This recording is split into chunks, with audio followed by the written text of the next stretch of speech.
Starting stream now. Hello and welcome to the Dash News podcast. This is episode 122. I'm Mark Mason and I'm joined by my fellow co-host and amigo, Joel Valenzuela. How's it going, Joel? Feeling prickly. Okay, perhaps you should explain that for our audio listeners. No one listens to this audio and only they can go to YouTube. No, I'm just wearing a Porcupine Dash shirt from back in Liberty Forum of, I believe, early 2018. Excellent. So it's been a while. How time flies. And speaking of time flying, we've got a returning guest. I think the last time this guest made an appearance was the Dash podcast episode 97, I think. And now we're at 122. So let's welcome back Josh, the CEO of Vaultoro. Welcome back to the podcast.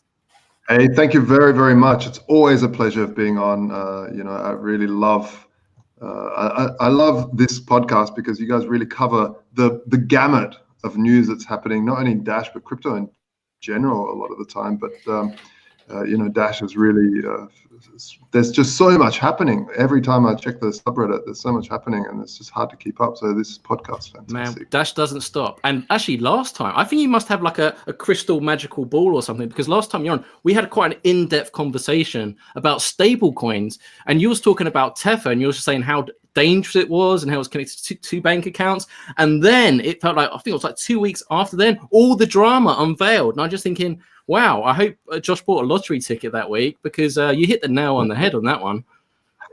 Yeah, I mean, it's not that much luck. It's all real just logic when it comes to understanding how Tether works or any of the fiat-based stablecoins. I mean, we got into crypto to get away from fiat. We got into Dash to get away from fiat. Why are we even bothering with these stablecoins? And this is really important to see that the flaws in those. Of course, they have their use cases in some ways, but really, I just wouldn't touch them with a barge pole.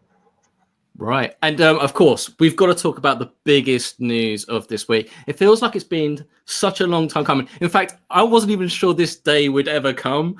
So I'm sure many of you know what I'm already referring to. So last week, Dash was added to Coinbase Pro, but then this week it got added to Coinbase, and it just seemed to happen so fast. I know sometimes in the past there's been like a delay for like a couple of weeks, 2-3 weeks before they add it to the main Big Daddy Coinbase exchange, but this was like a space of a week. So, I mean, this is really significant. Or actually, that is the question: how significant is this? Do you think this is a big deal? Do you think coins being listed on Coinbase? Josh, do you think? I mean, because you follow many different projects, right? So when you look at this, do you think Dash? Yes, this is major. Yeah, I mean, Coinbase can't be underestimated. They are a big player in the game. Love them or hate them, it doesn't matter what you think. It really, what matters is the numbers. They have the numbers. They have not only the number of clients, but they also have on-ramps for the institutions. And a lot of these institutions want access to other technologies, not just Bitcoin, which Coinbase was for a very long time, but also want access to alternative technologies that are trying different things. You know, we have on Bitcoins trying the second layer stuff, which is also great to try. I'm a competition maximalist. I think competition is what keeps the bastards honest. And I like to see with Dash, we have this fantastic technology now with ChainLocks, which I've really been impressed with. I mean, Dash Core, if I can say one thing, is that they really think outside of the blockchain. Yeah, they think outside of the square, and but while keeping everything on chain. While keeping things on chain. So it's very, very interesting how they've done that, and to see Coinbase take advantage of that, of the two confirmations is really good, and we're hoping we'll be launching on Vaultoro with 2 confirmations and then bringing it down to 1 as soon as we can. It's just to be careful to start with, but ideally you can get down to 1, and actually super ideally you can get down to no confirmations, because the nodes will protect that. But of course, this is something that needs to play out. Yeah, this is really interesting because Joel, I know this week, I mean, we've been reporting on ChainLocks, but it never really got the media attention because it is quite a technical thing and it does go over most people's heads. And if we break it down well, it's instant confirmations. Of course, from my side, from a user perspective, it's instantly respendable as well. But for merchants, that instant settlement is so important. But the exchange angle and for traders, for arbitrage trading, for all sorts of things, and it's actually beneficial for the exchanges. And now that we're on Coinbase, Joel, like, do you think the other exchange is going to turn around and go, well, look, like, there's no other exchange more regulated than Coinbase. So do you think they're going to be looking up because they're kind of like the standard that they're trying to meet? Or have I got things back to front? What do you think? Yeah, I think it's a big credibility booster. And part of that is because of size and like just how widespread. But in terms of, first off, Coinbase, major exchange in one of the major countries for crypto. Of course, crypto, I would argue, is being used much more outside of the United States as far as for its original purposes. However, in the US is where you get a lot of the investment and a lot of the attention, and of course, Western Europe as well. But Coinbase has been around forever. And that's the real thing, is it's got that inside industry cred. And so, for example, say you take something like Binance. Binance is big, probably bigger than Coinbase last I checked, in fact. But Binance adding some token or some coin or doing some kind of support, I don't know how much that means relative to something like Coinbase, which has been around forever, has been like a bunch of OGs in the industry in there. So I think that that's a huge thing. And to me, it is a little surprising that they didn't just look at however many confirmations Bitcoin TAT required, 6, and just be like, oh, well, time-based, Dash is 4 times as fast. Let's just multiply 6 times 4. 24 confirmations or whatever. Like, no, they looked into the technology, obviously, because who else would trust a coin after just 2 confirmations? And I think that that's, it's chainlock plus 1. It's pretty obvious where that number comes from too, because what people don't really realize, about Dash Forever has that instant send, which locks transactions until they get confirmations, till they get, say, 6 on-chain confirmations. Now with ChainLocks, once you get that one on-chain confirmation, it's a matter of permanent record. Now, because those two are starting to blend together as far as the user experience is concerned. You send something, it's permanent as soon as you send it, and can be resent somewhere else equally permanently. But the two functionalities are different back end. And so I think that Coinbase is only trusting ChainLocks. They're not regarding instant send, the temporary lock. And rather than just accept everything on one confirmation, which is when it's permanent, they're waiting in case something goes wrong with one chain lock. Like, say there's a disruption in the quorum or whatever, and something fails, that block is not locked. But then the next one, if it's locked, then it retroactively locks all the ones before it. So it's just like, well, just in case, we're going to have 2. And so rather than writing in a bunch of code and stuff to recognize if there's a chain lock present or instant send locking, or rather than doing that kind of stuff, they're just saying, look, we understand now how Dash works, and we're just going to set a confirmation time number that suits the technology, but not actually have to, go to a lot of work to integrate it differently. Yeah. And something Josh said, I thought was quite interesting. Numbers matter. And Coinbase has over 30 million clients. Now, there's a lot of loud voices in cryptocurrency. And more often than not, whenever Coinbase is mentioned, we hear, not your keys, not your crypto. But if they've got 30 million clients, they're clearly doing something right. And I think in terms of being so super, regimented hardline, if you're ready for adoption, clearly they're doing something right on the usability front.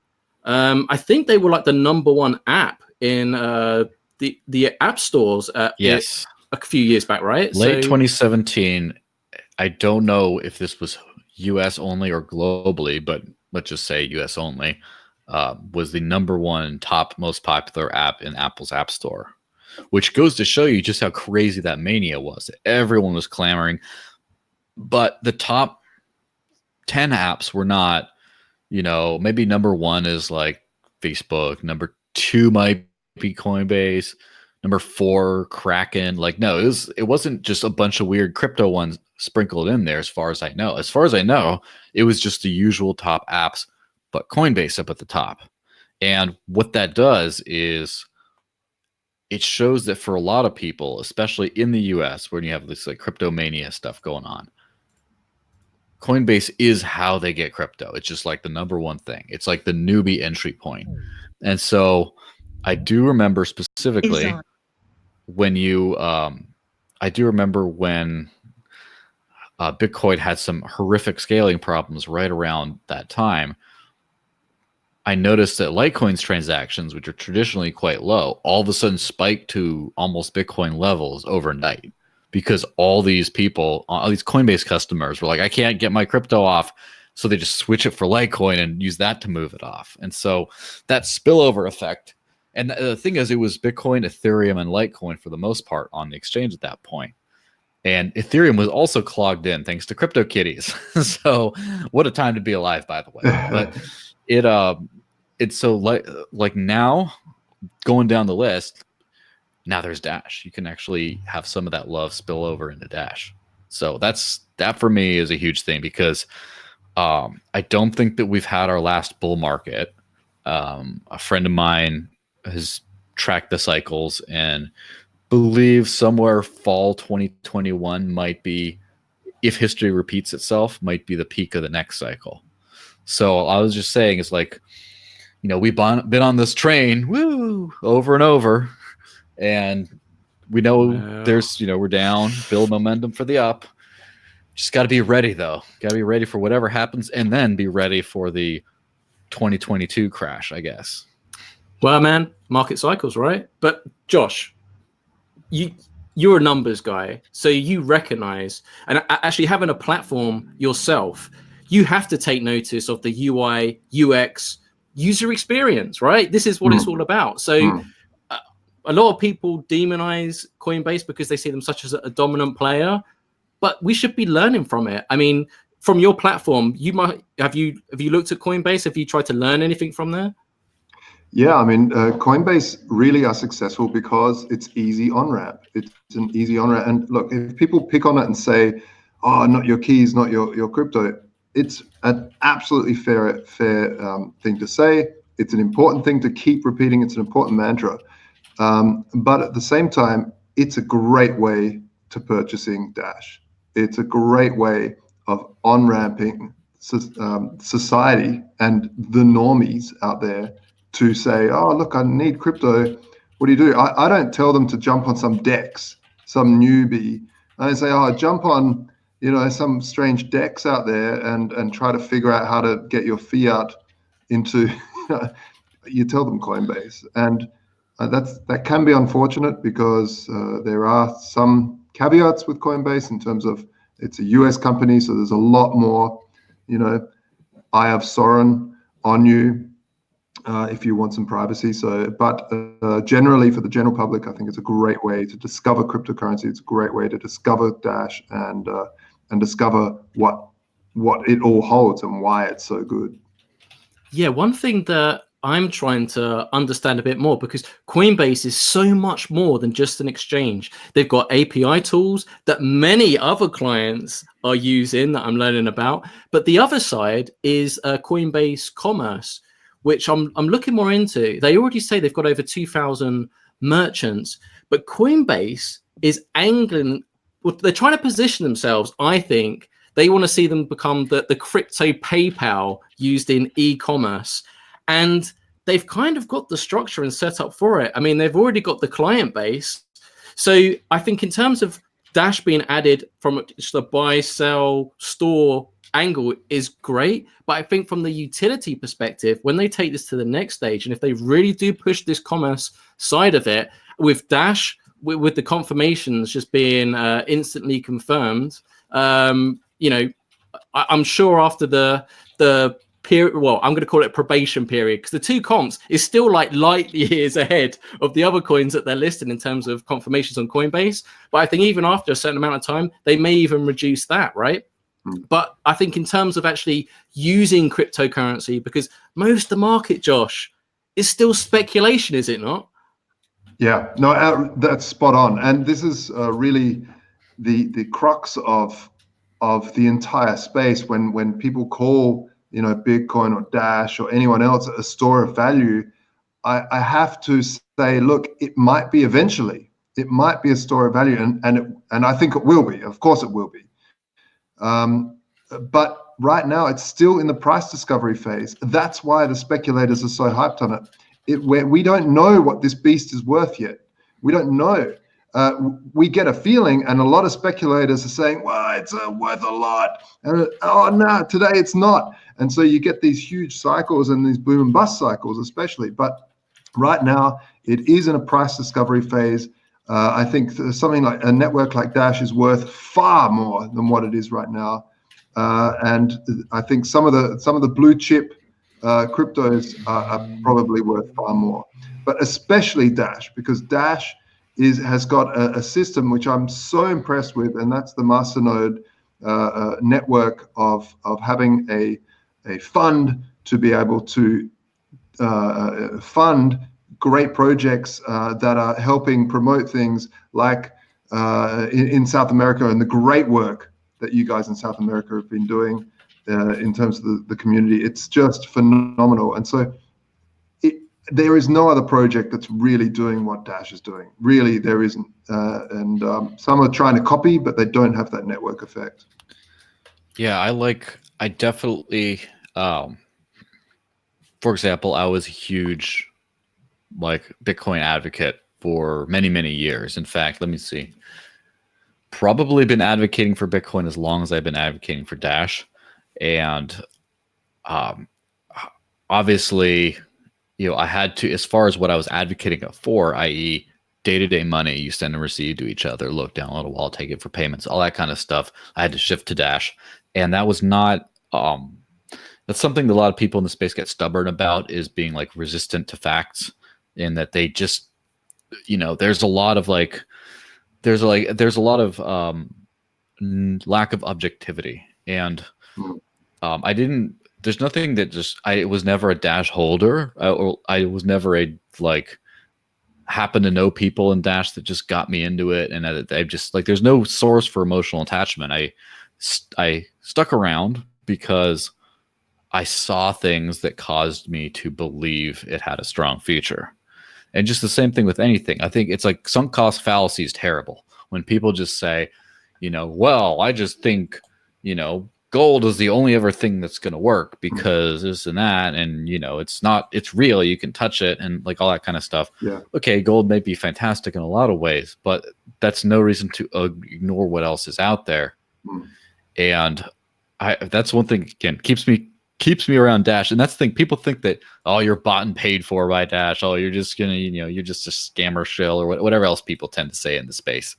No, it's just, I'm hanging around because I keep on hanging around. Some people say with long-term relationships that they, recommit on a daily basis. It's not well, I'm locked in, I can't go anywhere now. It's they reevaluate and just say, yep, this is still exactly what I want, still worth it.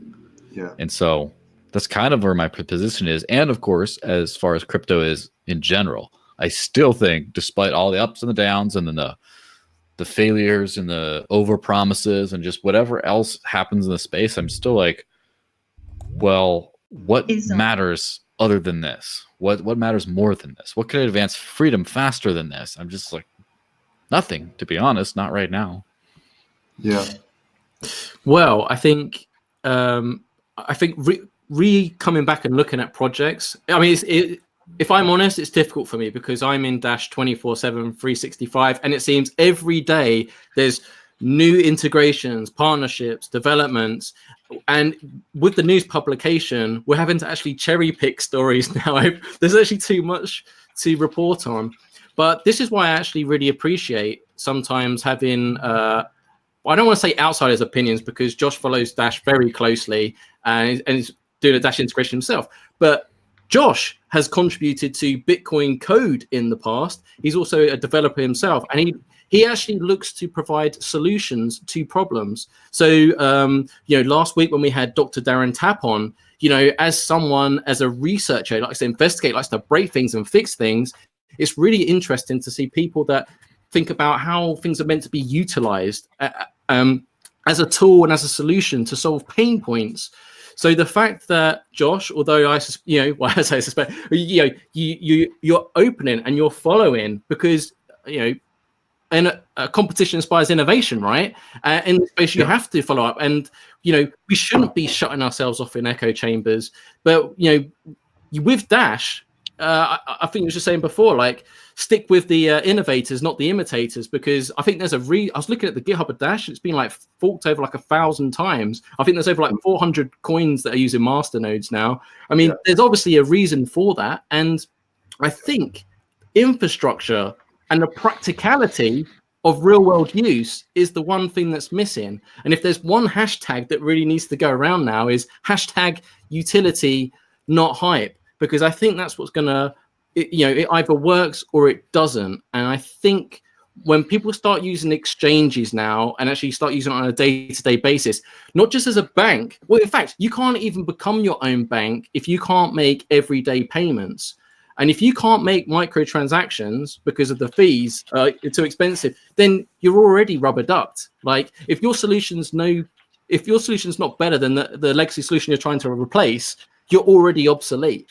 So this is why Josh mentioned Latin America. I think so important, and I know we discussed this last time. I mean, I really would love Vaultoro to get involved. I know you mentioned we wanted to get in contact, I think, with Lorenzo of Dash Text and stuff as well, to see if you could kind of work some angles there. Did you make any progress on that, or is that still a work in progress? We've been so busy with Vaultoro 2, we've kind of needed to focus and not try too many things at once. But Lorenzo and also George Donnelly, really amazing work down there. It's people like that are feet on the ground trying to spread merchant adoption, trying to get that happening, but also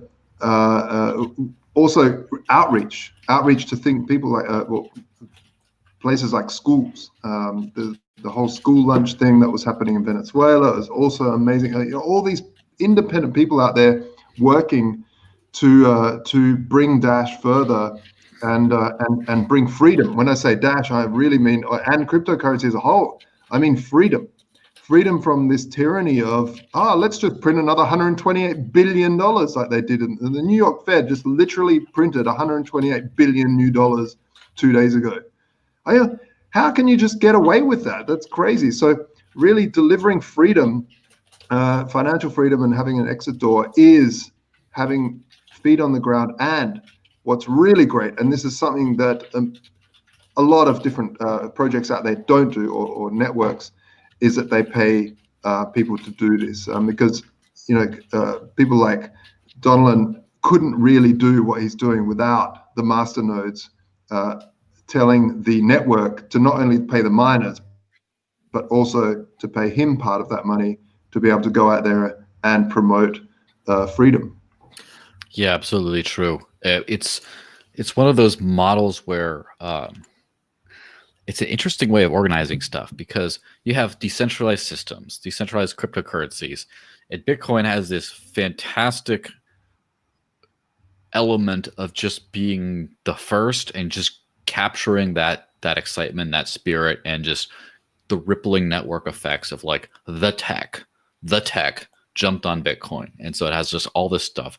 And we see other cryptocurrencies that are structured similarly to Bitcoin, but aren't, number one, struggle, because they just, how do you get interest in development? As Charlie Lee has been quoted saying, no one wants to work on developing Litecoin, actual quote.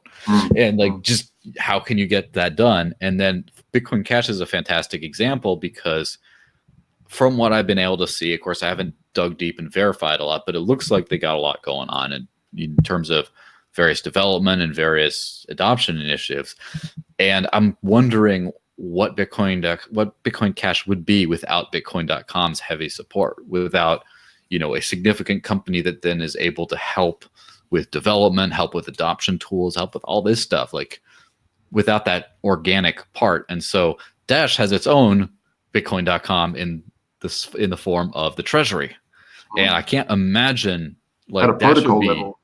Yes, a Dash would be out of the top 100 possibly without it, if you think about it.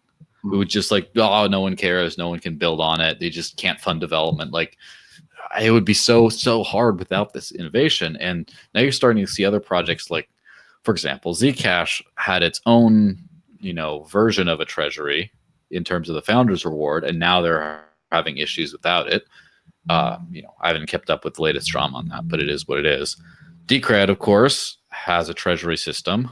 A bunch of other coins are now, it's like the simple Bitcoin model worked very well for Bitcoin, but it's just not enough for most other projects that just don't have that massive network effect. And so all these other projects are having to, as the head of Zencash, or formerly Zencash, now Horizon, said he wanted to dashify Zcash. And it's the same thing. A lot of people are dashifying their coins as a way to survive. Yeah, and what a great way of putting it. You know, you're the forefront. You know, you're a product that if everyone's copying it, you're really, I mean, you're the cutting edge. You're the one that everyone is referencing, and that is really true for Dash, and it always has been ever since it was Darkcoin. It's always reinvented and had a great bunch of developers behind it. I've always admired that. Josh, one thing I've always wanted to ask you, and I know this is slightly off topic, but I've never asked you about Peter Schiff. And because I think it's so relevant, obviously, because of the gold platform and everything else. I mean, I was a gold bug before I got into crypto, but I'm kind of curious because, like, I'm sure those watching and listening to this are familiar with Peter Schiff's approach, kind of like the Highlander. There can only be one. Where, I mean, I'm presuming you're the opposite. Where do you feel crypto complements gold? Can they work together? And what do you think of Peter Schiff? I think it's you know, I really used to look up to the guy. I thought, you know, but now he's sort of Peter Shifty to me. I kind of I don't know. I think you know, I don't understand how the guy, because the guy's clever. His father was very clever. He's written a lot of great literature, and he does understand economic theory very well. The problem is that I feel that he's almost using his stance on cryptocurrency as a way of promoting himself, because he has never gotten so much attention by trolling the cryptocurrency space, by being so negative. But it's either that or he is just this cognitive dissonance. This is really what cognitive dissonance, for the folks at home that don't know, is when you believe something for so long that you're unwilling to learn something new or adapt to new information because you've invested far too much into something, that then you will just somehow twist things in your mind that you will not believe that something contrary to your belief system, because you've just invested too much. And I think Peter Schiff has spent so much time dissing this and being on like hundreds of, not hundreds, but a lot of debates. And every time it's the same stuff. I feel that really, Peter, rare numbers and rare metals work perfectly together. They're a wonderful mix. And also, I would say this to Barry Silbert too. You and your drop gold nonsense, drop fiat. Fiat is what the enemy of this evolution is, of this revolution. We're here to get rid of government monopolies. I mean, look, fiat can stay around. I don't mind, but at least allow us to compete, have private competition, and this is the key. And for Peter Schiff not to really get that, and not to give it at least a little bit of a tip of a hat and say, look, I like gold better, fair enough. But I think crypto has its space, and when you look at projects like Dash, my God, how can he stand there and look seriously into the camera and say, oh, it's just a big bubble, tulip bubble, and all this stuff that I know he doesn't believe. He cannot believe it. It is either total cognitive dissonance or it's I don't know, marketing. It doesn't make sense though, because as you say, because like, I mean, and we have to be clear. Not all gold bugs are like Peter Schiff. There are other people like Mike Maloney who are great educators and informers, and they're actually open and to having a discussion about everything, understanding. Because typically, and in my experience, talking to many people in our community within Dash, and before when I was in Bitcoin, we learned about sound money through precious metals and the fraud of the Federal Reserve and the Ponzi scheme of fractional reserve banking. That they taught us. So people actually in precious metals are some of the most. They understand what money is, what real money is, and they can see through. They can see through the pyramid, so to speak. So like they should understand and grab crypto really with both hands, because they've already got the ground in and establishing the base. And I actually think that's what the crypto sphere is missing right now. I fear there's a lot of people coming into crypto as a speculative thing that don't understand how the monetary system works. When really that was kind of the basis from the Genesis block, right? And I think, I worry that people don't understand that. And I think the educational side of things is probably getting overlooked. So I actually think the precious metal community could be a great asset to cryptocurrency, because they've got the knowledge and insight of the monetary history to help inform. I don't know. Do you agree with me on that? Yeah. I absolutely agree. Sorry, Joel. Yeah, well, so just to wrap up the Peter Schiff thought, I personally think a lot of it is that same cognitive dissonance from the sunk cost fallacy of I've just promoted this all my life. That's all I can care about. And part of that I think is just not fully understanding it in the beginning and just giving a knee-jerk reaction. And then it's like, well, that's my position now, I guess. Like I can't really change it at this point. But a lot of it is also, I do think he relishes the antagonism. It's like keeps people talking about him. He was the contrarian about the markets and the recessions and all that stuff. He's a contrarian about this stuff too. So it's kind of like Tone Vase, how Tone Vase is always such a jerk about everything, and then people still pay attention to him because of that. Tone Vase is the digital, he's the digital Peter Schiff, or is Peter Schiff the analog Tone Vase? Yeah. It gets him a lot of coverage though. Actually, Josh, you're actually. Hang on. I think Josh knows Tone as well, so we gotta be careful. I don't want to throw him under the bus. Man, no, look, No, go ahead. Joe, you're spot on. People have their niche, and you've got to remember that a lot of these actors or these influencers, as you I guess they're called these days, they have their shtick, and one of those things is being contrarian for Peter Schiff, like you said, Joel. For Tone, it's definitely everything else is a scam coin and scam. But I feel that to say that everything's a scam is disingenuous, and it's not serious, because it's not. There are projects out there that it's a big gray scale from black to white. There's absolute scams like OneCoin, like BitConnect, and a gamut. I mean, they're the most obvious crazy ones. But there are very serious projects with very serious development going on. And you can't call that just a scam and write it off. I mean, it basically, you look at the GitHub of some of these projects, especially Dash. Look at Dash. I mean, the Git on Dash is on fire.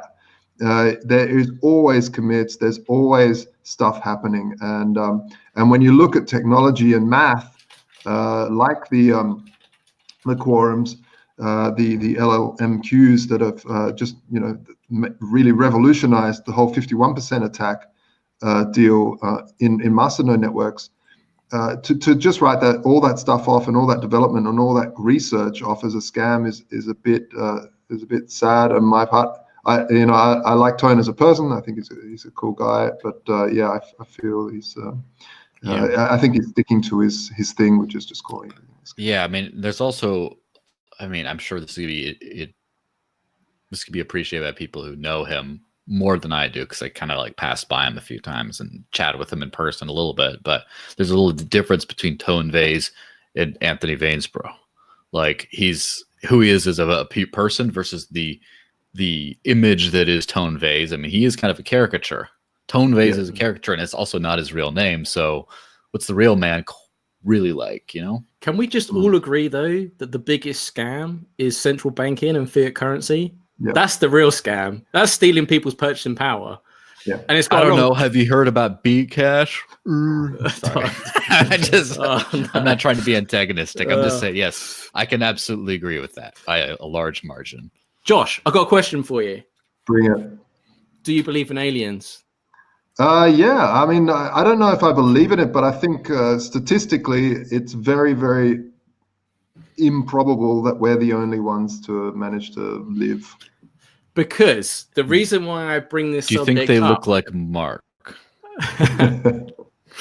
Quite possibly. Well, we could all be aliens. I mean, that's another avenue we can go down. But the reason why I mention aliens is if anyone's been on Twitter today, the #1 trending thing has been that Storm Area 51, which I believe started out as a kind of a joke event on Facebook, but then just went viral. But people have actually gone there today. I think there's over a quarter of a million, mostly millennials, that have actually traveled there. And really? Yeah. Some have gotten arrested too. I've seen mugshots. I mean, I can't believe it. And that's brilliant.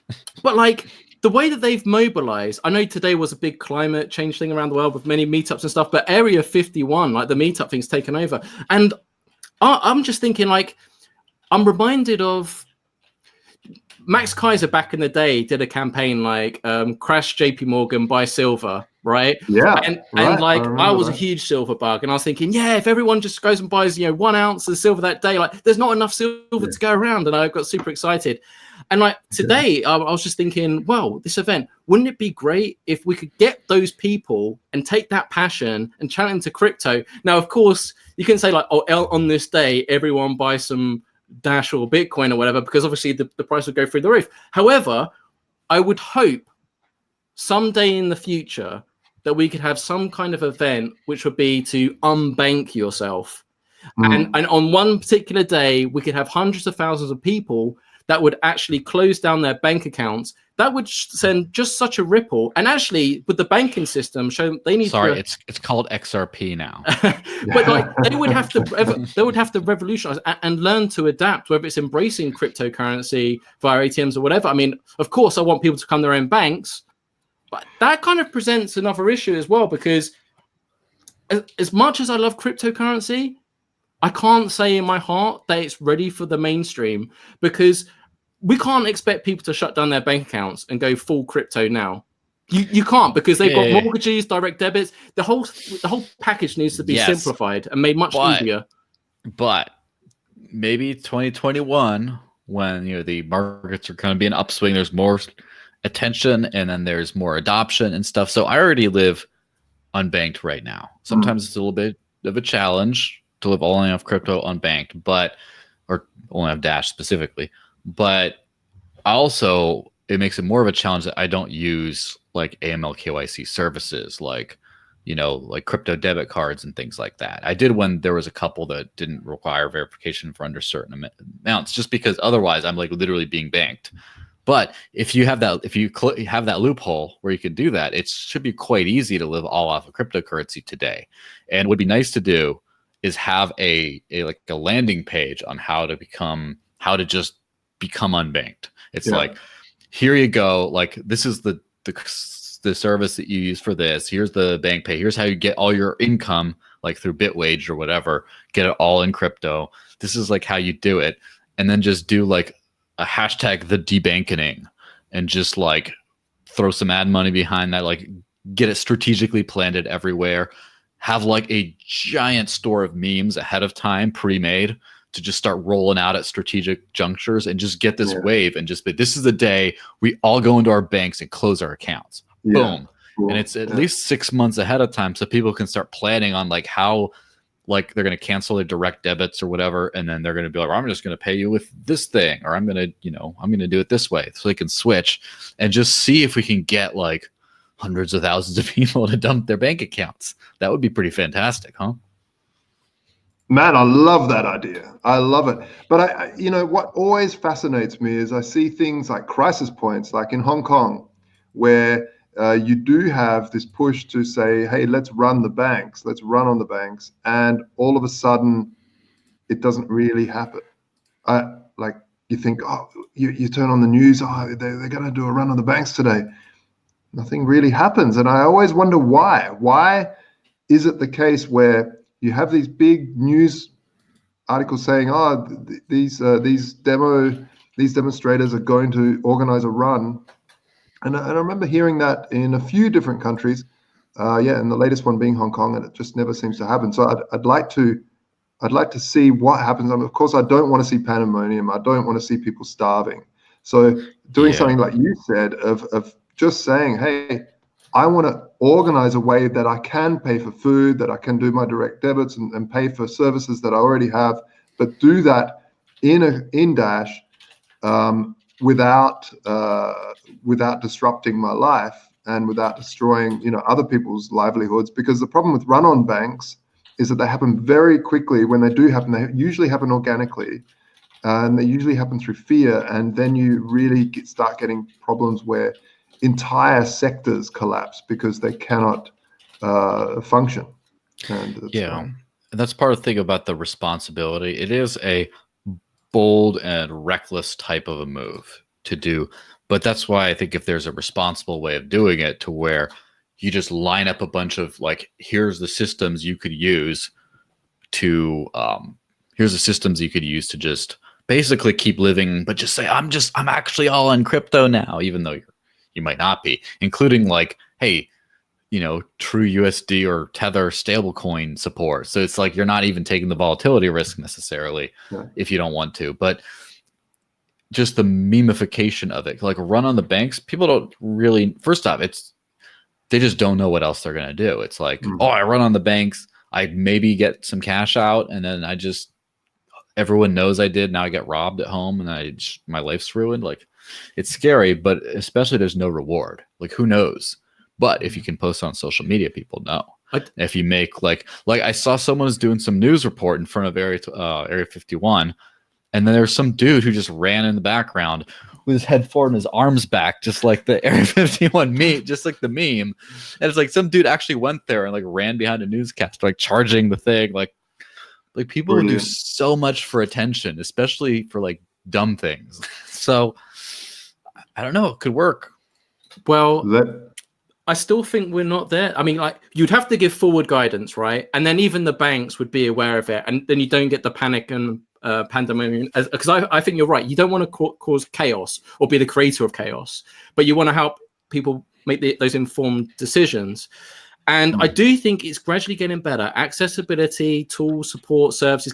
We're now seeing Samsung with their mobile phones beginning to integrate cryptocurrency with mobile wallets. So it's starting to become the norm. But until the average Joe Blogs in the pub can make that switch easily with confidence, without too much saying like, okay, I can have my joint bank account with my wife switched over. I can move on my direct debits, my mortgage, the things. You just make it as pain-free as possible.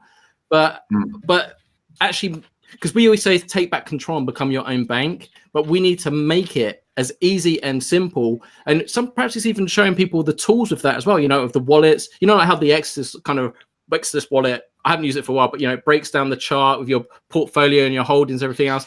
We could actually add extra added tools to actually make people's lives a lot more simple. And they're thinking like, well, I didn't even get this with online banking, and I've just become my own bank. I'm in control of my own funds. I can access it any time of day, send any amount of money that I want without restrictions.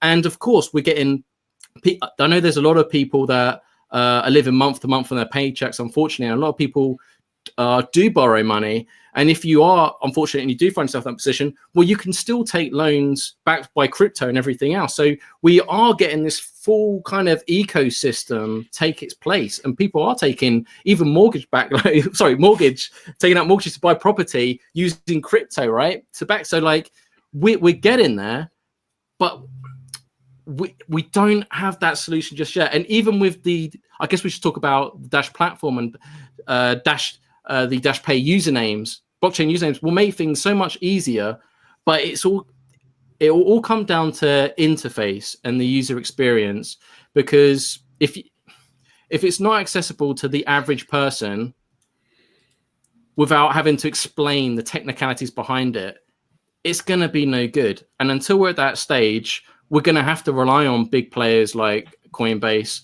but we can't expect people to become their own banks until we actually provide that solution that's fit for purpose. And I do believe Dash is leading the way forward in that as the leader in terms of usability and actual real world use. But we still have let's not kid ourselves. We've got a lot further to go. We have a lot further to go. And really, I know it sounds very typical thing to say, actually, but Steve Jobs really had it right. Computers were extremely complex. People talk about crypto being too complex for the normal person. Well, computers were extremely complex, and he basically brought everything down to a human level. When the mouse came along, he said one button mouse. Of course, nowadays we understand we can have 16-button mice because we're a lot more adapted to this technology. But in the beginning, he really brought everything down to simplicity and this whole Zen style of design, and he really understood user interaction with something that you want to get it to the point where you don't need an instruction manual.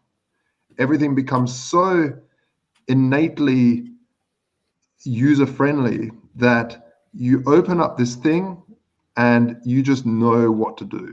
And this is an extremely hard thing to do, but I think we're getting there. I think as a community as a whole, and this is the great thing about competition too. This is really the important key about competition, is that this is why I think people like Tone are a bit wrong with the whole huge, intense maximalism, because why would you want a monopoly on something? Because you don't then have this competition to say, hey, we have a better system because look at it, it's just easier to use.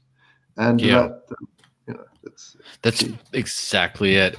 That's one thing I'll noticed with the Apple versus Android things is Apple came out with something just like mind-blowing in terms of the smartphone and smart devices. Technically, just like I remember when they first came around, and I was just like, everyone's oohing and ahhing over the iPhone. I'm like, I already have a little flip phone that can make calls and all this other nonsense. I just like have a computer, and it's not this limited stupid thing. I have to download an app for everything I want to use. I can just go to a browser. Like, why do I need this thing? I didn't get it at first, of course, because no one.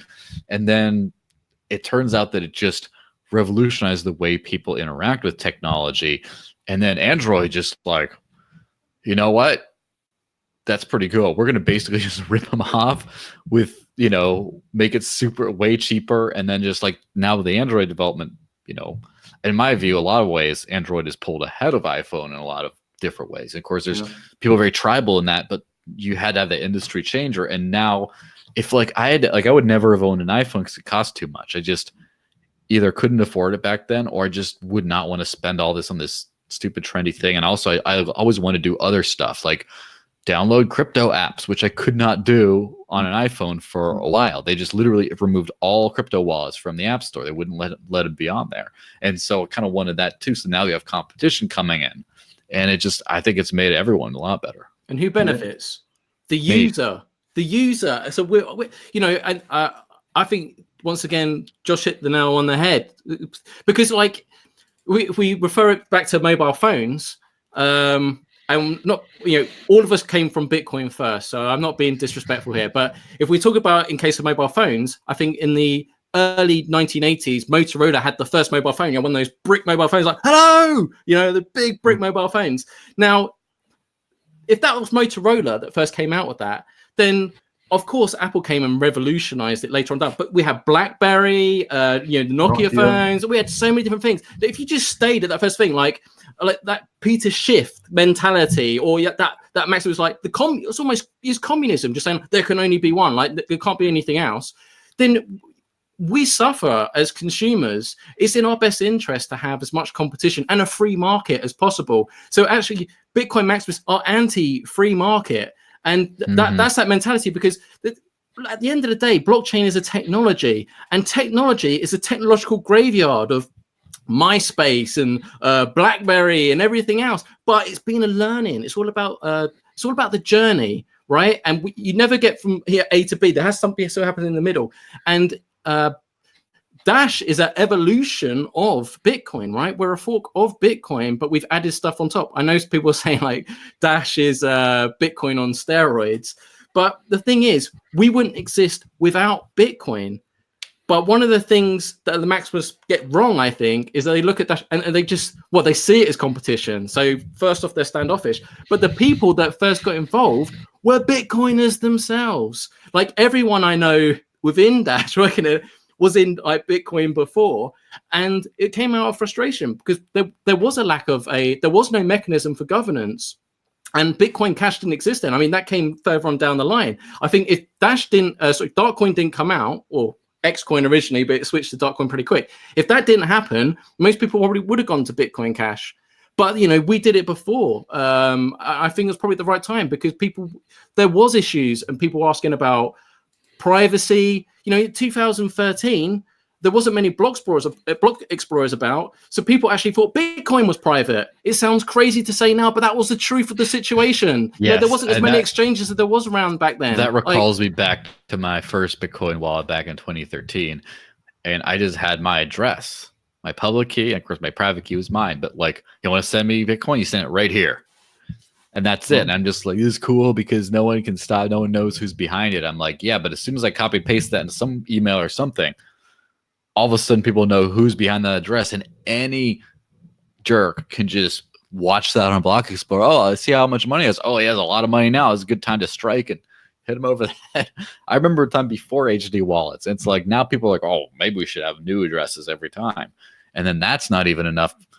And now we have the constant evolution of privacy, the constant evolution of the technology. And evolution does not move forward without some kind of competition. Yeah, and that's why I don't even mind projects like SV because they try and wacky things as well. I really don't care. What I have to take my hat off to is the fact that Dash has taken some of the biggest steps in the industry in terms of privacy back in the beginning. They really took privacy seriously. And privacy is one of these things. And this is why I was actually very happy to see that Coinbase isn't just dissing a so-called privacy coin, because there is a lot of pressure from governments, but now I think the government's heads are also turned this way, looking at Libra. I don't know if that's more of a threat than privacy coins to them because it has such a network effect. But privacy, Dash really jumped so far ahead when they decided, when the core decided to get mixing directly into the wallets, into the protocol levels, but allow people to have the option to be private, and that was a huge step. And the important part is that it's all done on chain as well. So from a regulation standpoint, we're no different from Bitcoin, right? Because as you already say, it's at a protocol level. Yes, the mixing is built in at protocol level, but from a regulation standpoint, you can't demonize Dash without demonizing Bitcoin. So the problem is there's been a lag, as you say, with the industry getting up to speed. And now we're seeing Bitcoin Cash and Bitcoin, they've got mixing solutions available that utilize coin join and mixing rounds. But the interesting thing is they're using trusted services to do that, whether it's Wasabi wallet or, whatever. But Dash has that at a protocol level. So yeah, from a regulation standpoint, Dash is no different to Bitcoin. So if you get, and I think that's the kind of, we've always known that.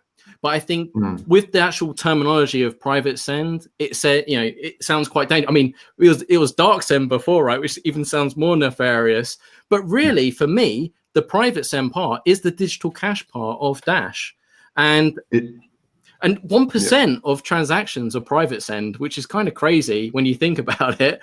But at the same time, I think we've seen some exchanges recently delist Dash. There was Upbit, OKX, and CEX. And this was all prior to Coinbase. And I think most people know, as they're a bit licensed exchange, Coinbase is the most heavily regulated exchange out there, right? And everyone kind of looks up to them because, you know, they're the big daddy, so to speak. And I think they're like sort of turning around and other exchanges. And it's just an educational thing. And it's our job as a community, but also leaders to educate these exchanges with ChainLocks as well. I mean, we've known about ChainLocks for a while, but it's only when a big player gets it, people just realize, saying like, how is Dash able to do this? This is amazing. Like, because we see instantly respendable, but the truth is most people aren't using it on a day-to-day basis.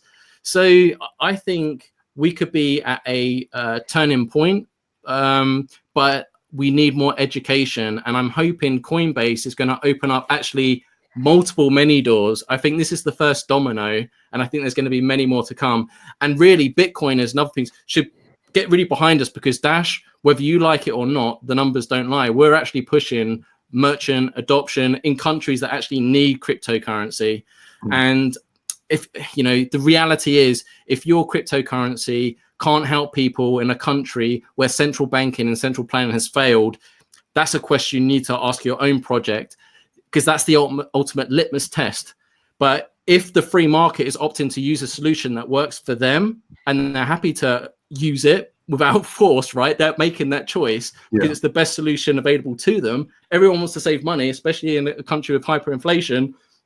That's telling you a lot. And we can't go around telling people that, you know, blockchain is a borderless payment solution for the world, when half the world can't use it because of the daily cost of living, when it comes down to fees, expenses. That's the reality. And we need to start being honest with people. And Dash is starting to do that. We're seeing interest in Iran, Turkey and stuff as well. So the domino effect is happening. So once again, hashtag utility, not hype. And if people really care about the technology and really want people to start seeing its use in everyday thing, then you've got to back the projects that are pushing for that. Bitcoin is great as a store of value, and it's secure as well. You know, ChainLocks has changed it. I mean, Bitcoin is secure, but you know, it just takes a lot longer to get to that level of confirmation of ChainLocks now. But this ChainLocks changes things on such a massive scale, from users, exchanges, to traders, to everything else. It really steps the game up. Yeah, and I constantly see videos of Bitcoin Cash saying, "Oh, look how instant it is! Look at this, instant!" But it isn't secure.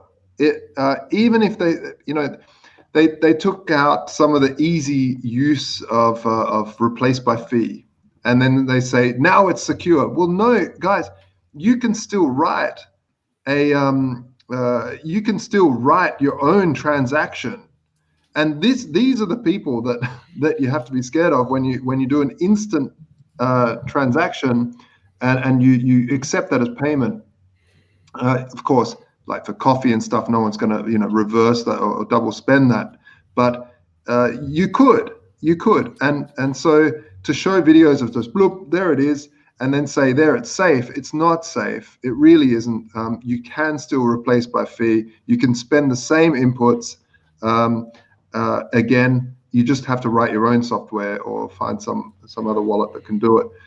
Whereas Dash, they really have solved that with the ChainLocks and with InstaSend. And I think this has to be heralded a little bit more by the wider community, to say that once again, you guys are leading the pack in terms of technology. Yeah, and that's the thing that as I was explaining, I ran into, of all people, for when I was having coffee this afternoon, I ran into Naomi Brockwell, just came in, hey, what's going on? Started chatting with her. And as I was explaining about, part of the conversation went to how instant is cryptocurrency. And in terms of, like, for example, I see a lot of people like Bitcoin.com advertising. Look how fast it's instant. It's just so fast. Yeah. No, that's it's like, well, yes, exactly. And that's a thing where technically, when you start thinking about it, all cryptocurrencies pretty much is, I mean, I haven't used them all, but most of them are broadcast instantly. Yeah. They show up instantly now. And are they final like cash? Like I hand you a piece of cash? No, absolutely not instantly. Now, where's the difference? Now, as far as the user is concerned, where's the difference in there? So a credit card, you swipe a credit card, and a few days later, it's finalized, and that could be reversed in the meantime. Now, is it easy to reverse cryptocurrency? I don't know. I'm not a big double spender. It's not what I do I'm not like a superhero like villain who double spends at night while everyone's asleep. Like that's not what I do. But I'm just saying, for most practical things, there's that's one of the sad things about Dash is that for years, one of Dash's best features, is instant send since I guess 2014, right? Right, Mark? I don't know if you're more of a historian on this than me, but with Darkcoin had instant send, right? Yes, but the Masternode network. Instant X. Yeah, so that was only once the Masternode network was, because instant send was actually a byproduct of the Masternode, because the focus was actually on Darkcoin. So when we actually in the Masternode network actually was towards the end of the year that went up. But that's how instant send came. It's like, hang on a sec, we can do this. So yeah, that was that's a great thing that came, and that's why you should experiment and you should try things. And when that came out, it's like, oh, instantly locked in. It's great. First off, only the core client could use it forever until finally, light clients could use it. And then it was only with a little checkbox, and then it was only certain services that recognized it, and it was 10 times the fee, still not that much, but a little bit more. And then it locked those inputs, so you could not rebroadcast it.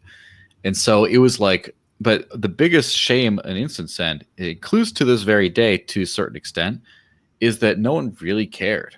It's like something shows up and it just shows up. No one cares. No one's going to double spend your coffee for the most part.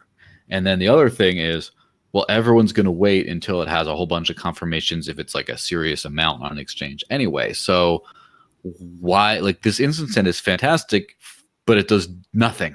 It does nothing new that people care about, except now you're starting to see it like, okay, Coinbase, fewer confirmations, bit refill. Now I can actually do something with bit refill by buying, a burrito and from Chipotle, and then buying the gift card in line. Like after I've ordered, when I'm walking over to pay, I just buy it for the exact amount and it's delivered in time to scan. That you can only do with Dash. It's just not, nothing else. And there's going to have like the whole, and if Bitrefill offered zero conf for everything, they get robbed right and left all the time. People would take gift codes from them. They'd move them off somewhere else, resell them and double spend and get their money back. And it would they have to require some sort of security. And so those kinds of services really showcase instant send. I unfortunately think that Dash is, first off, as more services and exchanges and things like that start integrating specifically Dash instant send support, people will really start to see the difference when they can, this is instant, this one takes a while. It's very clear. But also, honestly, I just think we need to have a giant spike in criminal activity on the blockchain. I don't want that to happen, but anything that's mass used will have a lot of value, and who chases after value trying to nefariously take it? Criminals. It's just what happens. There will have to be more people trying to take advantage of the system and take advantage of the vulnerability of unconfirmed transactions. And then no one's going to want to accept an unconfirmed transaction as final. And then, guess what? Then people are see, this is revolutionary. Well, Josh, I've just been going through the live chat of the videos, and it seemed earlier on that people really enjoyed the Storm Area 51 talk. Yeah, there was one question. It's a bit silly, but I might as well ask it because we could do a bit of fun. So, Josh, is Satoshi an alien, or was Satoshi an alien? If you, I suspect very highly, yes. And I think if you have one alien, you have many aliens. I think Satoshi was actually a group of aliens. What about time-traveling alien that went back in time to help us out, to save us from the banking system? Yeah, that's right. He's a monocle-wearing alien, that's for sure, yeah. But, like, okay, from a serious point of view, an alien coming to Earth, would they be pro Bitcoin? Well, the blockchain's kind of dependent on the internet and connectivity, and if they're traveling galaxies, they're probably not going to be pro crypto unless you kind of like Elon Musk was an alien and he's building the the SpaceX satellite dishes to bring the next version of the internet, but that's facing inwards to the Earth. So then you would have to point them out, but then you would have to create many relays pointing that out. So I don't think that would work. I think if I was an alien and I was coming to Earth, I would want to be taking something I could trade and barter with. So really, it would come down to resources. So really, whether it be food, gold, of course, is a resource. I'd be exchanging with different civilizations of different worlds. I think it's probably too heavy to bring interstellar though. So a rare number might be something that they thought, right, planet Earth has been around for a while. They haven't discovered rare numbers yet. We might just deliver that. And it's this wacky sort of game theoretical masterpiece that Satoshi then landed on. Someone's saying aliens are us, so we're the aliens. Maybe that's true. Maybe like that the universe is like this one big kids' chemistry set, and there's all these different worlds, and the aliens can't just put their DNA here. Maybe it's a bit like the Matrix. Maybe we're the resources, we're the batteries, and they're just waiting for us to populate.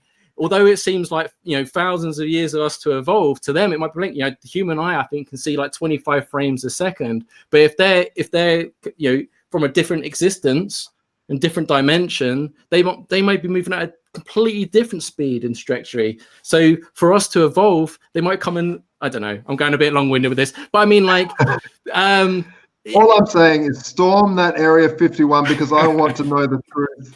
I think it's so fantastic that people are doing this. I think it's just so cool, and I want to see them actually storm it. So has there been some arrests? I'm guessing there. I have to check it out. Yeah, there have been a few. I mean, I've seen some reports. I haven't looked too closely into it, but there was.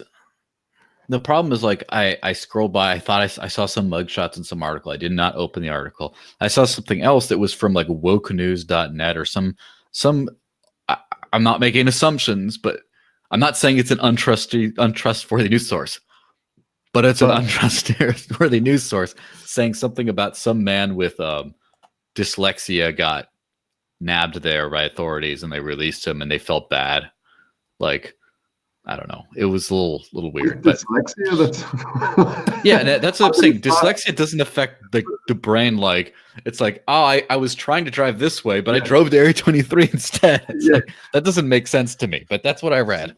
This is one of those things where I would be mildly curious to know the reality of the situation after it happens. Who all went there, actually? Who all got arrested? What were the consequences? Did they beef up security there? Was there like an intern? I want to know. I want to obtain the leaked document. WikiLeaks, come through for me, please. I donated. I bought gear from you with Dash, so you better come through for me. Leak the document, the internal memos where they say, "Get down there, Miami Brockwell. Get down there. Come on." Get down. Josh, I want to see the memo that says we got to beef up security because the memesters are coming. I don't know if this should be celebrated, Josh, because some of the clips and stuff I've seen on Twitter, it's like idiocracy. I mean, yes, from what I've seen with them, I mean, it may be just the way people are spinning it, but most people that are posting on Twitter are from only user accounts, so I can only report on what I've seen. But it's millennials.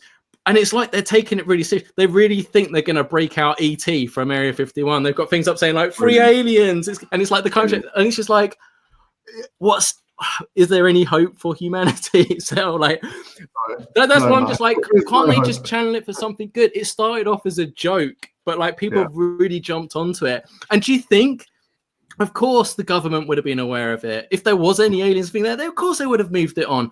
I hope people don't get hurt. That's why, because they're not going to mess around. Because they don't want to have another meetup next time round. They're going to want to send a message loud and clear. So, but think about these little precipice, these moments in time that spark, like the Occupy Wall Street movement, which was really, it was well-meaning, but it was totally useless. I mean, the people that rocked up there was sort of mumbling, bumbling fools. Oh, you know, they just blame. They're just blaming corporations and Wall Street and not looking at governments at all, just demanding more regulation and sort of not really educated about anything. But it was this spark that happened, just like with the Storm Area 51. There's sort of some tweet happens, something rolls in, and then all of a sudden you have a movement. And these sort of movements would be fantastic, just like Joel was saying before, to exit, to unbank yourself in an orderly fashion would be just sensational to see. I just really want to see that happen. That'd be great. Yeah, and from the whole like unfocused messaging kind of a thing, it does recall me back to the old days of what the post 2008 election, when there's this movement called the Tea Party in the U.S. Yeah. Now, I helped organize a couple of the first ones in Arizona at the time. Back when Ron Paul was running, right? Yes. Yeah. And at the time, the acronym T stood for Taxed Enough Already. It was just a pure movement towards fiscal responsibility and fewer taxes and things like that. And that was all it was. And it was widely panned by the media.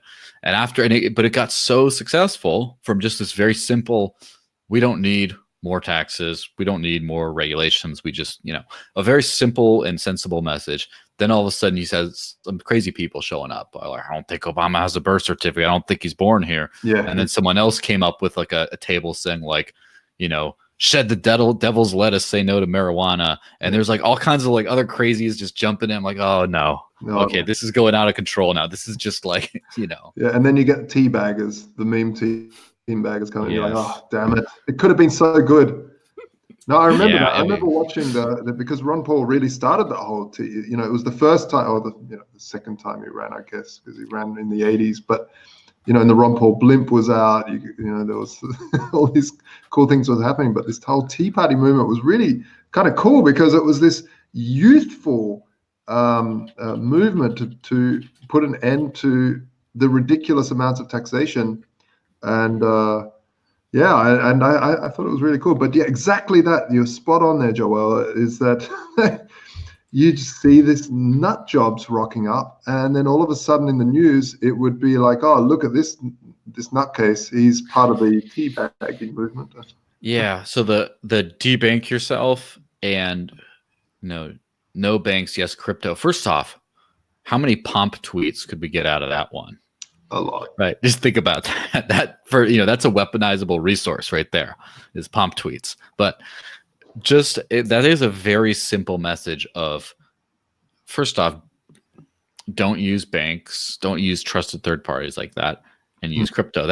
There's very few. I mean, if everyone just defaults on their mortgage because they buy BitConnect or something, that kind of sucks. And unfortunately, there are idiots that are going to do that. I'm trying to think of like ways that could go horribly wrong and it be kind of traceable. Maybe some people will just like, I don't know.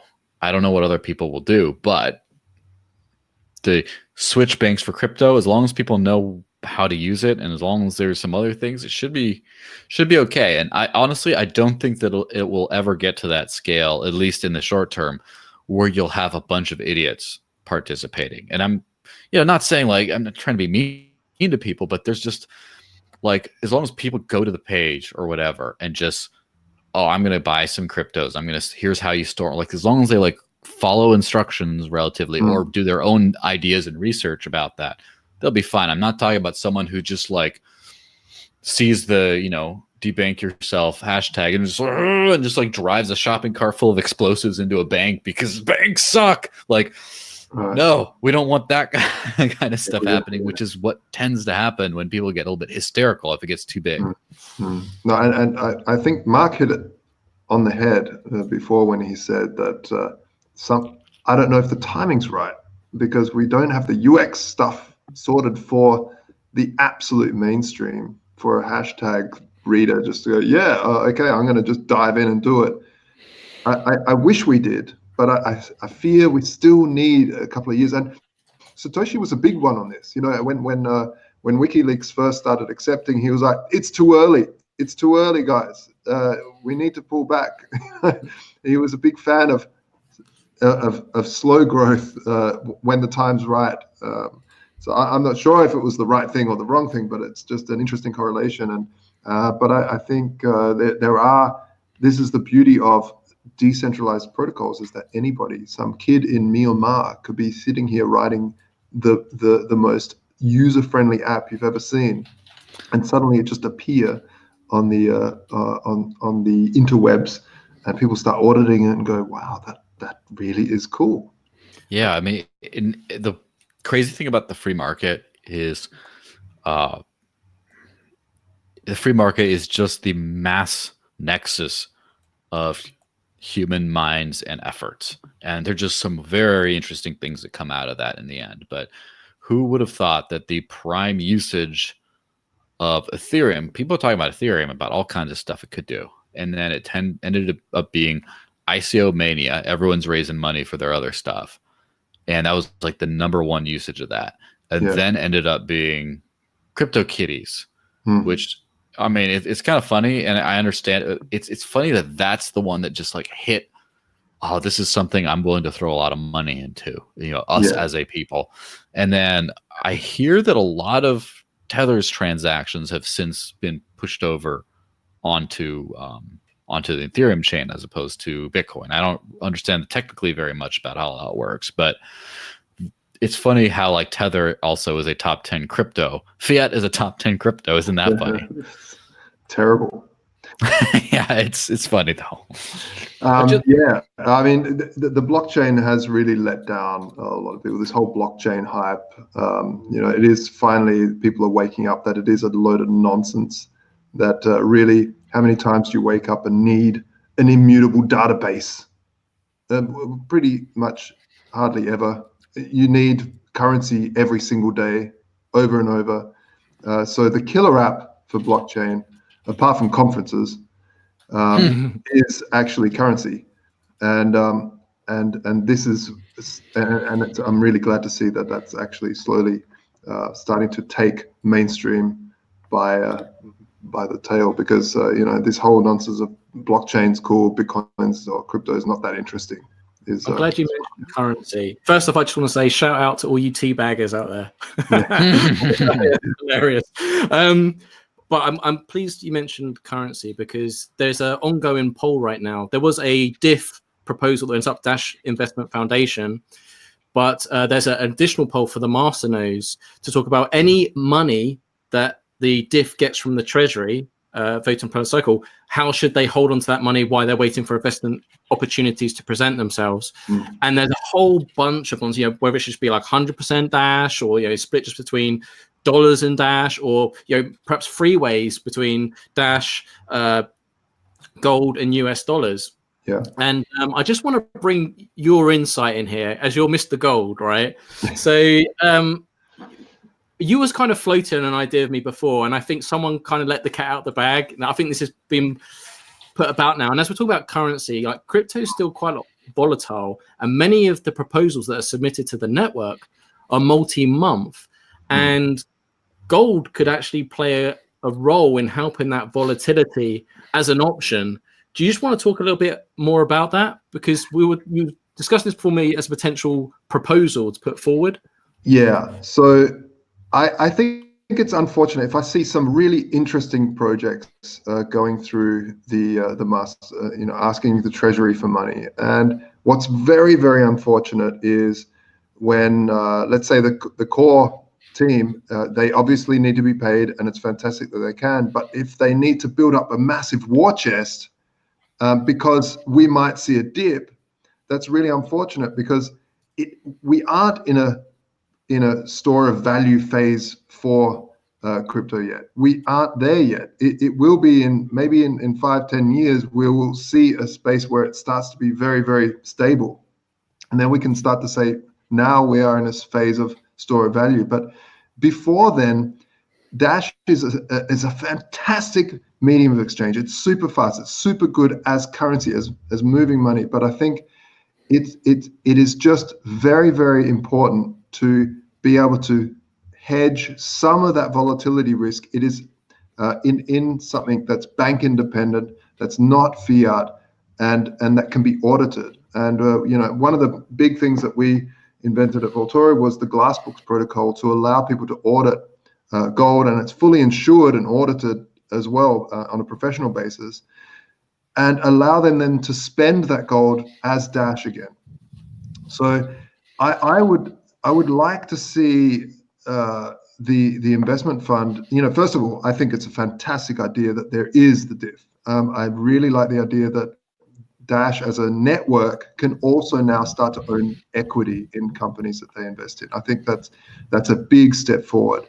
But in terms of fiducial responsibility, you do want to hedge that, and you want to stick to bank independence. And some are saying 30% in fiat. I just think, why? Stick with crypto and stick with rare metals, some rare numbers of rare metals. They're the two things. Sure, I have nothing to I don't want to pick on anyone, but that if it was me, I would stick with those and be able to spend that Dash when needed. And that is something that we want to build as a standard, because there are some great projects that have fallen over because they've had to come back in 2018 during this bear cycle. They've raised enough money and they've had to come back to the treasury and say, we can't finish what we're doing because we've run out of money, because the value has gone down and down and down. And what an unfortunate thing. Imagine if the core had hedged in something bank independent like physical bullion, and now they could continue serving themselves. We could have a lot more money to give to Gary Donnellan and other great folks out there that are doing this work on the streets. It's counterintuitive, because you think, no, we're in crypto only, and I totally understand that, man. I'm such a crypto maximalist. It's not even funny, but at the same time, I am realistic in the fact that we are going through different phases of this space, and we should not ignore things that can be fully insured and fully audited in the physical realm. So how would you foresee this working? I say, for example, I submit a proposal to the network. It's a multi-month proposal for 3 months. Yeah. Would you want this to be kind of like built into the proposal system? So like it's almost kind of like escrow-esque. So as the money comes out, a percentage of it could go into gold, or is this reliant on the proposal owner of once receiving that the Dash from the super block, once that goes out, to actually utilizing Vaultoro themselves? Is this going to be like an inbuilt thing, or is this more about raising awareness of what you can do? Yeah, look, we're a centralized exchange. I would not want to plug that into the protocol level. Of course not. I think this is something that needs to be a voluntary checklist of something that's responsible in terms of a proposal, to say, as a proposal, we propose to have a podcast, and this podcast is civil-cast across the airwaves of South America and yada yada yada. How we are going to hedge the risk is by storing some of it in bullion, or all of it, or whatever it is. I think something like 10% is generally the rule that is a good rule of thumb, and I feel that by people saying that and then using our Glassbooks protocol, how that works, folks, is that when you purchase something on Vaultoro, some gold, we give you a private random number, and only you know that number, and we know that number, of course, because we gave it to you. But you can log out of the system, so we don't know you're checking, and then we publish every anonymous ID and how much gold they're holding and how much Bitcoin. Now, then the proposal owner could tell Dash Watch which random ID they are, which anonymous ID, or they could tell the entire community, and the entire community can then watch to see, okay, they've spent some gold to pay personnel in Dash, because you can instantly jump back into Dash and use that to dish things out and pay people. So by having just that hedge, you wouldn't have to then come back to the treasury again and say, oh, we need some more because we didn't actually hedge right. And this is, I would definitely not want to write that into the protocol. I would say that masternode owners, if they were really taking something seriously, they would say, look, we feel that we're not going to vote for this unless you are responsible with the funds that are released from the treasury to you, because those funds are stunning that the blockchain is creating these. It shouldn't go to waste on irresponsible mechanisms. At the end of the day, these proposal owners become speculators if they're not doing something responsible. Now that reminds me, and obviously we're pretty far into the podcast, so I don't want to start like an hour-long type thing. So just to touch on it briefly, that reminds me of the idea of like hedging for the diff with funds. Also could be thought of as, if this is close to the bottom of the bear market, if you try to put too much Dash in there, more than just a very small bit, convert it, it could be thought as dumping Dash at the bottom. And then if you just keep buying at the top, what might make a more sensible strategy, and of course I'm not advocating for day trading of any sort, but you can see market cycles up and down. Gold, crypto, gold, you can kind of see where the seesaw happens.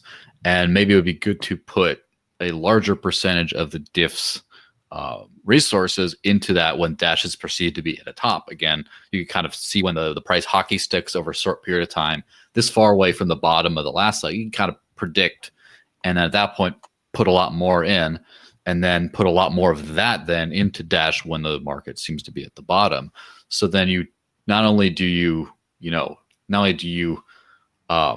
manage to insulate the Dash price itself against crashes to a certain extent, but also you increase the total value of the holdings that the diff has outside of what they have to ask the treasury for.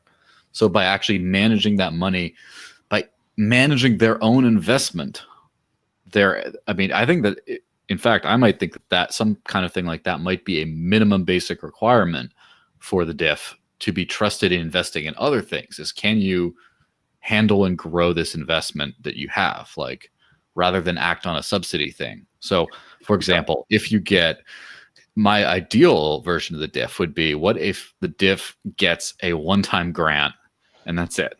And they have to, which obviously this is a little utopian at this point, but let's say they get a one-time grant and then they have money by reinvesting that and increasing that, and then they have to grow it without any extra help from the treasury after that one time. I don't know if you have any thoughts on that idea.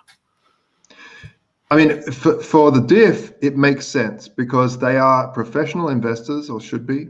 They should manage money. But I think for proposal owners that are basically creating a service, they're not there to speculate. They should have a budget. They should get given that budget, and they need to store that value of that much and then spend that value out and make the project work, because you are paid to make a project work and not to get rich off of what you made from the network, or were given from the network. In terms of the diff, yeah, sure, it makes a lot of sense to, if Dash is at the bottom, or the perceived bottom, then maybe we should hedge a little bit back into the upswing, or allow the upswing to make us make the fund worth more. But a lot of people talk about gold as why gold? It's boring. It's you're never going to get the mad gains. That's not what it's there for. Gold is not for mad gains. Gold is there for mad stability over a long period of time, and it's not as look, when I say stable, of course it swings as well, but it doesn't swing anywhere near as much as crypto. And so it allowing that bank independent, state independent store of value that gold offers, I think makes a lot of sense to then be able to jump back into crypto instantly, and for people not to be speculators on funds that were entrusted in them to build something in a project, because it is really sad when you see people coming back. We need more funds, then getting rejected, and then that money basically is wasted that they were initially given.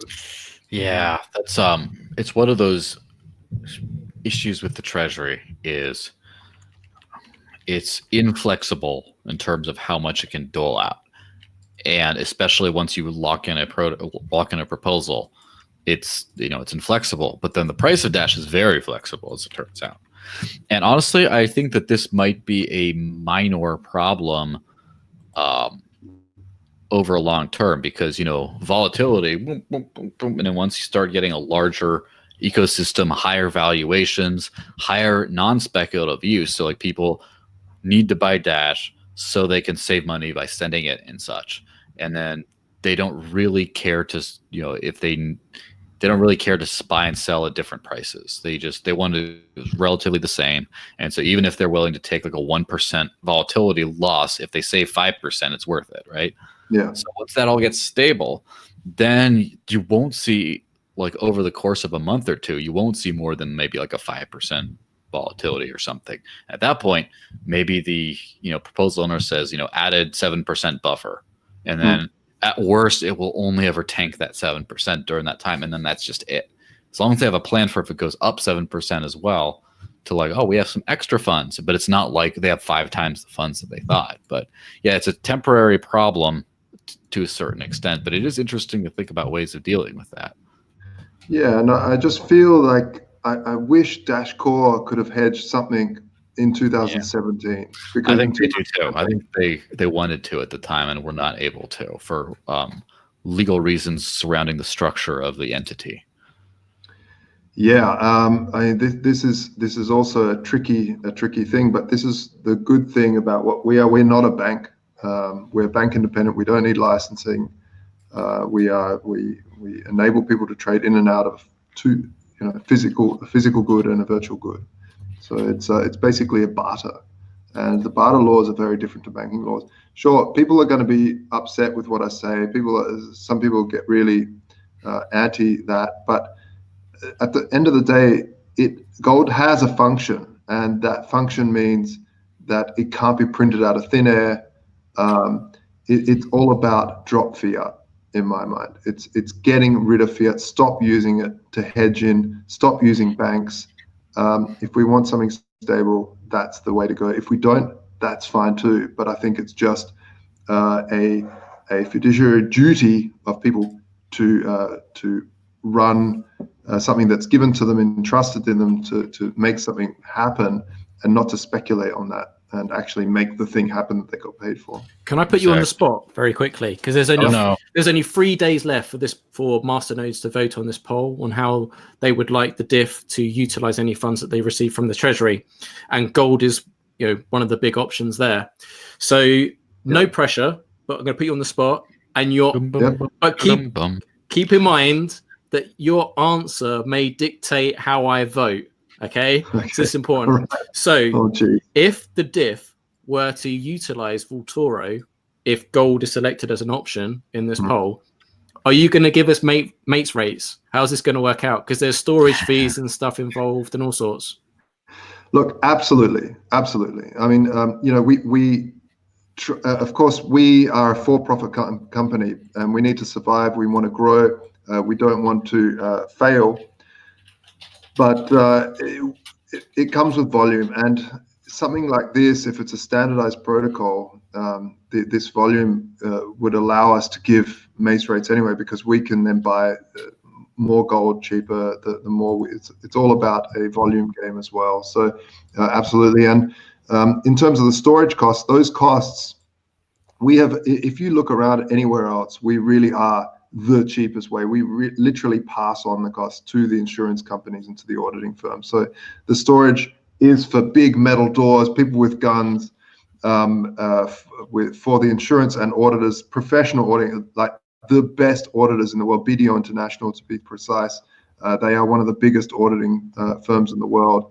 They audit pro-orim vaulting facilities. We also have Brinks now. So, but if you look at the storage costs, they're really, really tiny compared to the industry standard. Would you be prepared to give equity to the diff? Because wouldn't it be really interesting if the diff is trying to acquire funds from the treasury to invest, and then the network does vote to keep some of those funds within gold, and then you be one of the first investment opportunities for the diff.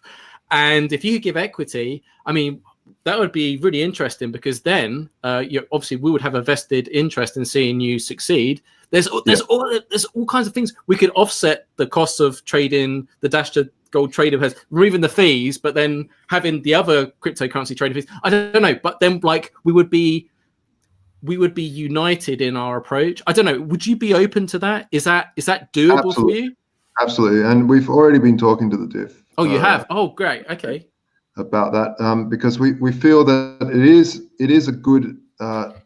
It's a very synergistic mechanism, exactly like you said. Why, if you're going to spend a lot of money at a certain place, why not own a part of that? Because that makes it cheaper at the end of the day. And the diff should be for profit. They should try to maximize profit as much as possible. It's not a non-profit like the core treasury fund is. It is a for-profit organization to maximize, to really bring Dash to the forefront. That's their mandate, of course. You almost said maximalism there. I was starting to get triggered. Yeah, I don't get triggered there, Joel. But what I'm trying to say is that it would be interesting for sure. I think it's a very good opportunity that we should just explore it a little bit more. Yeah, I think it's good. So for crystal clarity, so you've already been in communication with the diff about gold, how it functions, probably the storage fees. Have you suggested to them about offering equity and being an investment opportunity yourself, or is that still yet to be done? Because I think this will actually impact how people might vote on this poll. So I think this is an important point to establish. Yeah, we have been in talks with them, and I think they are very keen on that. It's just that we need to, of course, do due diligence, and they need to do due diligence, and this stuff takes a while. Really, what they've been waiting for is getting the legal framework up and running. Excellent. Interesting times. We really have to get someone from the diff on the podcast at some point in time. Just to just go. Believe me, we've offered. Wow. Yeah, well, hopefully at some point. I mean, we've got a lot of things coming up. I mean, next week we're going to be at the Dash Convention Europe, and not just myself and Joel, but Vaultoro is going to be there as well, right, Josh? Yeah, we've sponsored it in a little way. We really, we want to help Fabio get out there and bring the community together, and this is key for us to help. And the little bit that we could do is sponsor this great event, and I really can't wait. Unfortunately, I can't make it, but we are sending two colleagues down there.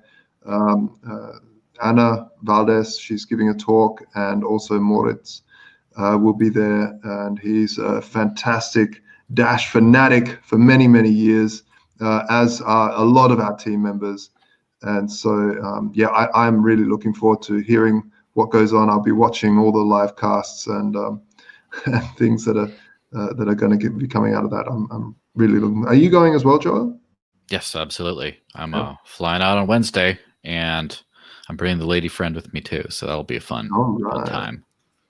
And I guess this would be a good thing to say right now. I mean, although it is only 1 week away, there are still a few tickets available, I do believe. So if you go to dashconvention.com, the event is running from the 28th to the 30th of September.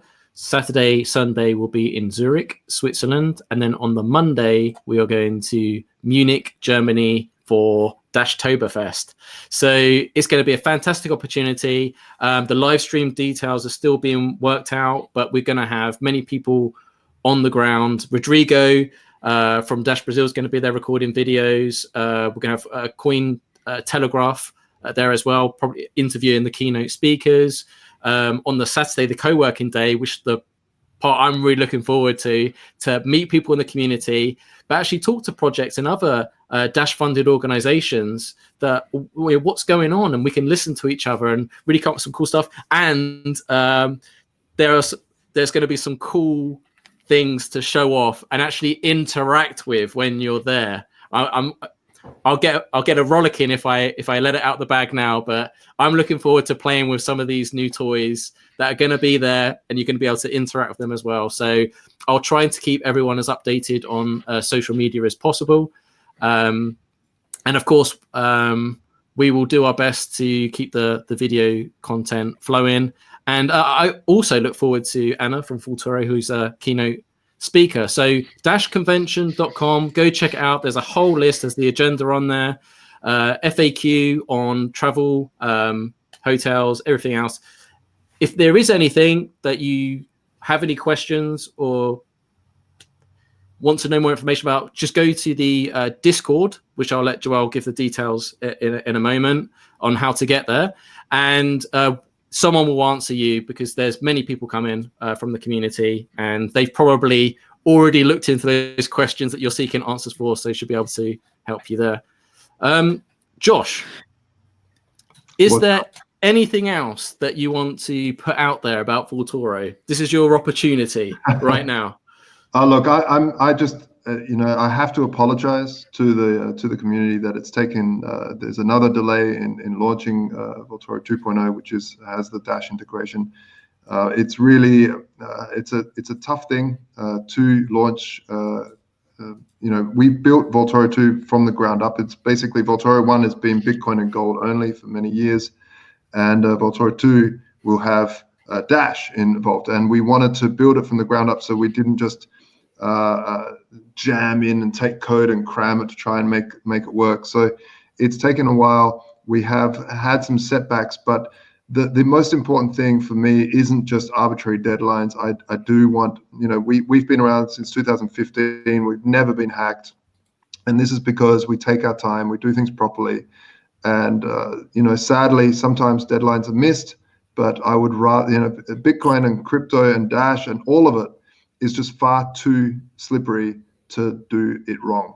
And so we are all about testing once more, and I want to make sure that we get a good product out there that can be trusted and used. And I know that trusted isn't a good word in the crypto industry. So when you do need to use it, you want to be able to say that you can use it well, and that's unfortunately what it is. But the hope is that we do launch on October, the end of this month, the start of the next month. So not long then.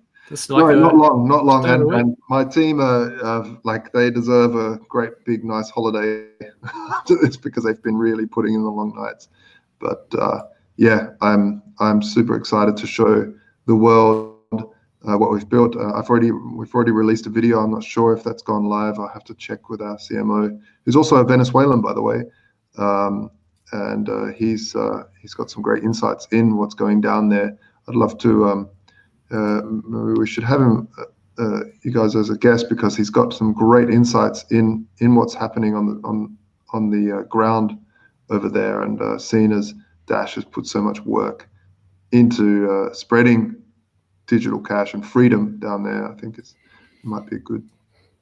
Well, I appreciate. I would look forward to that for sure. Yeah, I appreciate you being open and honest. And look, at the end of the day, this is people's money, and you need to make sure that you've got a solid, robust product. There are many people just trying to push things out the door, and the fact that you're taking a responsibility on this. So I think waiting an extra week is nothing.